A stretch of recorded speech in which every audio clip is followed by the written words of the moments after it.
이처럼 코로나 팬데믹을 거치면서 우리 사회 곳곳에는 경제적 어려움을 호소하는 취약계층이 많이 늘었습니다. 최근 발표된 내년도 정부 예산안에서 가장 눈에 띄는 부분도 이 사회적 약자에 대한 지원을 강화했다는 건데요. 먼저 영상 보고 오겠습니다.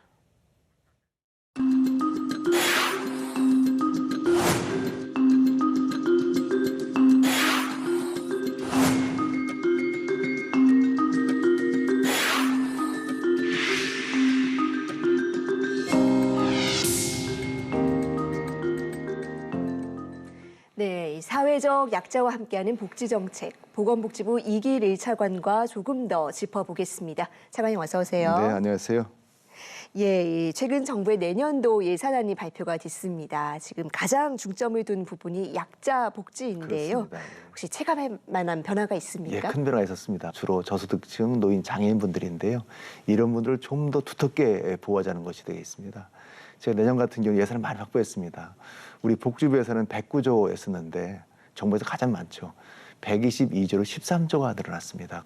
주로 이제 이렇게 여러 가지 이렇게 계층별로 보게 되면 우리 저소득층을 위해서는 생계급여가 13.16%가 4인 가족 늘어났습니다. 4인 가족은 지금 162만 원을 받을 수 있는데 183만 원을 받아가지고 20여만이 늘어나게 돼 있고요. 특히 노인 같은 경우에는 노인 일자리가 금년에 88만 3천 개 자리입니다. 내년도에는 이게 103만 개로 14만 7천 개가 늘어나게 돼 있고요. 장애인들은 체중증 발달 장애인들 1:1 서비스가 되게 돼 있고, 특히 청년 같은 경우에는 정말 이렇게 우리가 요양 보육원이라고 하죠.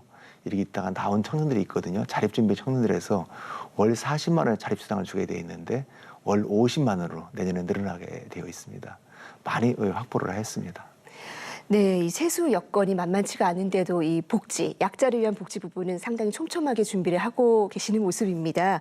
특히 인상적인 부분이 생계급여, 역대 최대폭으로 인상을 한다고 말씀해 주셨는데요. 근데 사실 이 생계급여라는 개념이 익숙하지 않으신 분들도 계실 것 같아요. 이게 예. 어떤 뜻입니까? 예, 저희가 2000년도에 국민 기초생활보장제도를 만들었습니다. 이것은 생활이 어려운 국민들에게 최저의 그런 생계를 보호하자는 그런 제도가 되겠는데요. 이 중에 생계급여 같은 경우에는 생계에 드는 비용을 저희가 정부에서 지원하는 그런 제도가 되겠습니다. 이 생계급여를 하려고 그러면 사실은 기준중위소득이라는 개념이 들어가 있는데요. 기준중위소득 같은 경우는 이게 100명의 국민들을 봤을 때 50번째 되는 국민들의 소득이 되겠습니다. 지금 4인 가족 같은 경우가 금년에 540만 원인데 내년에 573만 원으로 33만이 늘어나게 되어 있습니다. 6.09% 늘어나게 되어 있고요. 이 생계급여 같은 경우는 그 돈에서 30%를 곱해가지고 나오는 금액이 금년에 162만 원입니다. 이 교육급여 같은 경우 50%를 곱하게 되어 있고요. 또 의료급여 40%를 곱하게 되어 있습니다. 그런데 내년도 같은 경우에는 저희가 이 4인 가족 기준으로 해가지고 183만 원으로 이게 늘어나게 돼 있습니다. 그러다 보니까 전체적으로 4인 가족이 21만 3천 원 정도가 늘어나게 돼 있어가지고 전년 대비 13.16%가 늘어나게 돼 있는 겁니다.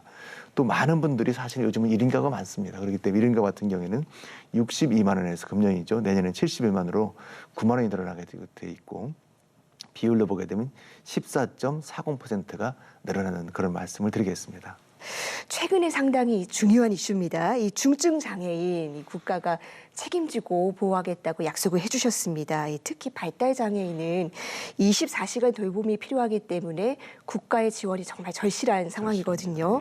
내년에 달라지는 정책이 있습니까? 예, 많이 있습니다. 저희가 265만 명이 장애인 분들인데 그중에서 발달 장애인이 26만 명이 됩니다. 23만 몇 명이 이제 발달이고 또 3만 명이 이제 자폐성 장애가 되어 있는데요. 사실 지난해에 또 우영우라는 그런 캐릭터 해가지고 많은 사회적인 관심을 불러일으켰었습니다.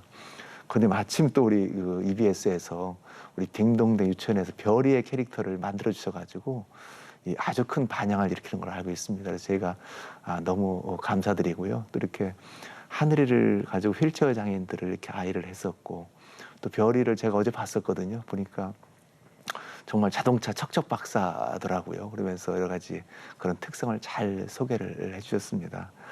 저희도 이렇게 장애인에 대해서는 이렇게 법에도 잘 보살피도록 그런 것이 있습니다. 근데 특히 이 발달 장애인 같은 경우에는 그 여러 가지로 이렇게 도전적 행동이 많이 있습니다. 스스로 이제 자해하기도 하고 또 큰 소리 내기도 하고 돼 있는데 이런 것을 잘 돌봐주는 것이 저희의 가장 큰 일 중에 하나입니다. 지금 몇 개 소개를 드리게 되면요. 우리 24시간 돌봄 사업이 지금 있습니다. 그게 좀 광주에 있는데 제가 지난번에 가봤습니다. 가보니까 20명을 대상으로 돌봐주고 있는데요. 이 낮 시간 동안에는 광주의 장애인 복지관에서 잘 돌봐드리고 또 저녁 같은 경우에는 집으로 돌아옵니다. 집으로 돌아와가지고 우리 생활 지원하시는 분들이 애들도 잘 돌봐주고 그런 분들이 있고요. 또 주말에는 또 자기 집에 가가지고 부모님도 만나고 있는데 제가 그 부모님 만나보니까 눈물 납니다. 정말 이렇게 자기들이 이렇게 잘 해주는 바람에 너무나 고맙다. 그러나 나만 서비스 받는 건 너무 안타깝다는 일이 있어가지고 저희가 내년도에는 저 17개 시도에 다 20명씩 해가지고 340명을 저희가 이렇게 할 계획을 가지고 있고요. 또 주간 1대1 서비스도 있습니다. 장애인 복지관에서 1대1로 또 그룹별로 그런 서비스가 있고요. 또 이렇게 장애인분들을 많이 만나다 보면 또 가족들이 매우 어려움이 많습니다. 가족 같은 경우가 또 때로는 병원도 가야 되고 또 경조사가 있거든요. 또 소진이들가 있습니다. 그럴 때는 7일 이내로 24시간 돌봐주는 긴급 돌봄 서비스도 지금 아울러 시작하고 있습니다. 잘 저희가 만들도록 그렇게 하겠습니다. 이렇게 잘 별이를 만들어주신 EBS에 정말 감사드립니다. 예, 감사합니다. 말씀해 주신 대로 이 약자 복지의 중요한 한 축이 바로 이 장애인 문제입니다. 이 올해 3월이죠. 이 현 정부의 국정 철학을 담은 제6차 장애인 정책 종합 계획이 수립이 됐는데요. 이 앞으로 5년간 어떤 정책을 추진할지 구체적인 실행 계획이 담겼다고요. 담겨 있습니다. 예. 그래서 큰 방향은 정말 사회적 약자인 장애인을 두텁게 잘 보호하자. 또 한편으로는 우리 맞춤형 서비스를 하자는 것이 되겠고요. 또 조기에 장애를 빨리 진단하자는 것이 되겠습니다. 몇 가지 정책을 소개해드리면요. 첫 번째는 최중점 발달 장애에 대한 24시간 서비스입니다. 아까 광주에 20명을 전국으로 다 20명씩 확산하겠다는 것이 되겠고요. 두 번째는 영유아를 장애를 조기에 발견을 할 계획을 가지고 있습니다. 지금까지는 이 여러 가지 진단 검사할 때 이 소득 기준이 있었는데 그걸 다 철폐를 해가지고 빨리 발견토록 해야 될 것 같고요. 또 장애 연금, 또 장애 수당을 계속적으로 인상을 할 계획으로 있고요.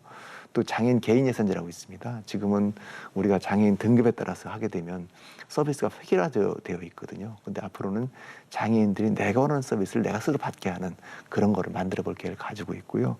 활동 보조 서비스가 있습니다. 활동 중증 장애인들이 있는데 지금 14만 명한테 서비스를 제공하고 있는데 17만 명까지 3만 명을 늘려서 잘 한번 만들어 보도록 그렇게 하겠습니다. 네, 필요에 따른 맞춤형 서비스가 더 강화될 수 있겠다는 그렇습니다. 생각이 드네요. 예. 예, 사실 이 장애인들이 겪는 가장 큰 어려움 가운데 하나가 부정적인 인식입니다. 이 장애 인식 개선을 위한 사업도 준비하고 계신 게 있을까요? 많이 있습니다. 사실 저희도 열심히 노력하지만 가장 중요한 것은 사실은 우리 방송인 것 같아요. 우리 발달장애에 대한 여러 가지 그런 인식도 지난해 우리 우영우 이상하면 우영우에서 정말로 많은 의미를 부여했거든요. 또 여기 EBS에서 딩동댕 유치원에서 별이가 나옴으로써 제가 댓글을 보니까 많은 분들이 정말 많이 느꼈고 특히 이제 발달장애인 어머니들께서 정말로 우리 별이를 잘 표현해 주면서 너무 감사하다는 그런 걸 제가 보게 됐습니다.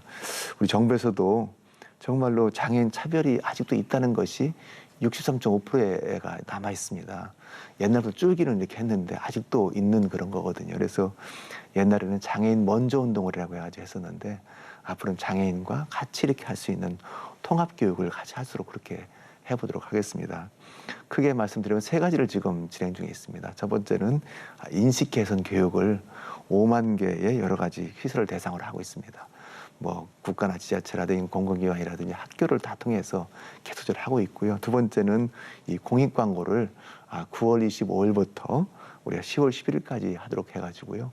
우리 시각장애인 아니면 청각장애인 우리 분께서 정말로 자기가 이렇게 Let's take action 해가지고 수어를 통해가지고 공익 광고를 하는 걸로 하게 되어 있고요. 마지막으로 장애 공감 주간이 있습니다. 12월 3일 날 이렇게 되어 있는데 그때 세계 장애인의 날이 12월 3일이거든요. 그 주간을 통해서 많이 홍보를 좀 하고 있습니다. 네, 우리 사회의 또 하나 중요한 화두입니다. 이 저출생과 관련한 질문 한번 드려보겠습니다. 요즘 아이를 갖고 싶어도 난임으로 어려움을 겪거나 그리고 양육비 부담 때문에 임신 출산 꺼리는 부부들이 많이 있습니다. 혹시 이런 분들을 지원하기 위한 예산도 편성을 하신 부분이 있습니까? 예, 있습니다. 이 난임은 지금도 그 10명 중에 1명이 사실 난임으로 태어나고 있습니다. 시험권하기나 인공수정이라는 얘기죠. 근데 그 원인을 보게 되면 너무 늦게 결혼하는 겁니다. 남자는 보통 33세 결혼을 하고요.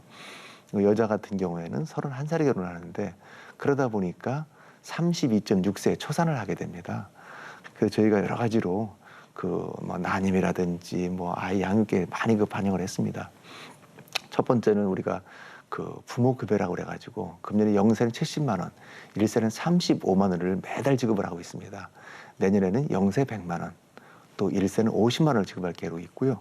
두 번째 첫 만남 이용권이라고 그래가지고 이 아이를 낳게 되면 첫째는 200만 원을 지급하게 돼 있습니다. 주로 그걸 가지고 산후조리를 많이 가시죠. 그런데 둘째부터 셋째 이렇게 하는 300만 원을 지급할 계획을 가지고 있고요. 이 난임 지원에 있어가지고 내가 이 정말 임신이 가능한지를 체크하는 가입력 지원이 있습니다. 주로 그 우리 여성분 같은 경우는 난소 기능 검사, 남자 같은 정액 검사가 있게 돼 있는데요. 여기에 대해서도 5만 원, 10만 원을 지금 지원할 계획으로 있고요. 또 냉동 난자를 하신 분이 꽤 많이 있습니다.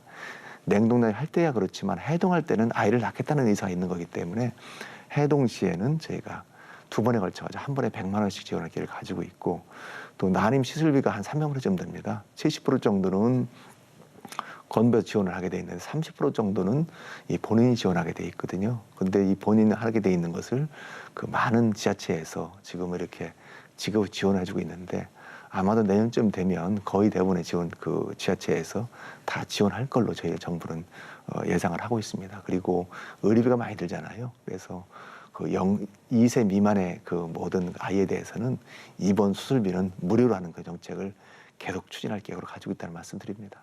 네, 이 국민연금 개혁을 위해서 그동안 많은 분들과 만나셨는데 혹시 어떤 의견들을 좀 들어보셨습니까? 예, 우리 정부에서는 국민연금 개혁을 반드시 할 그런 강한 의지를 가지고 있습니다. 그에 따라서 저희도 24번을 거쳐가지고 많은 분들을 만났는데요. 이 의견이 다양하시더라고요. 제가 이거 표로 말씀드리겠습니다. 이 청년 같은 경우에는 국민연금을 받을 수 있도록 확신을 달라는 그게 가장 컸고요. 두 번째는 출산 크레딧이 있습니다. 이렇게 그 우리가 출산하게 되면 둘째아부터 12개월, 셋째 18개월부터 30개월 이렇게 해주는 게 있는데요. 첫째아부터 해달라는 그런 의견이 많이 있었고요. 군대를 갔다 오게 되면 지금 18개월 군대를 가잖아요. 지금 6개월 해주고 있는데 18개월 다 해달라는 그런 의견이 있었고요. 중장년층 같은 경우에는 노후소득자를 아우르는 큰 개혁을 해달라는 게 있었고요. 두 번째는 소상공인 자영업자 대상으로 보험료를 좀 많이 지원해달라. 이 어르신들 같은 경우에는 안정적으로 그 노후 생활을 위해서 연금 급여를 충분하게 해달라는 게 있고 공통적인 사항이 있었습니다. 뭐냐면 참여와 소통에 기반한 개혁을 해달라. 그리고 또 하나는 적극 객관적이고 정확한 정보 제공을 했으면 좋겠다는 것이었습니다. 사실 저희가 지난 9월 달에 9월 1일 날 공청회를 했었습니다. 여러 가지 의견이 많이 나와 있었고요. 또 거기에는 이 보험료를 인상하는 방안, 또 나이를 올리는 방안도 있었고 기존에 한 980조 정도의 기금이 있습니다. 기금의 소득 그 수익률을 올리는 방안도 있었는데 여러 가지 의견을 다 총합해서 저희한테 만약에 그 안을 준다고 하면 저희는 그 안하고 또 여러 가지 또 한 번은 국민들의 의견을 또 한번 들어봐야 되거든요. 의견을 듣고 또 한편으로는 국회 연금 특위가 있습니다. 그런 특위를 종합적으로 마련한 다음에 아마 저희가 10월 달에는 국민연금 종합운영 계획을 낼 계획을 가지고 있다는 말씀드립니다. 네, 촘촘하고 두터운 약자 복지가 이 보건복지부의 핵심 국정 과제입니다. 앞으로도 국민들이 체감할 수 있는 좋은 정책 많이 만들어 주시길 바라겠습니다. 차관님 오늘 말씀 잘 들었습니다. 네, 감사합니다.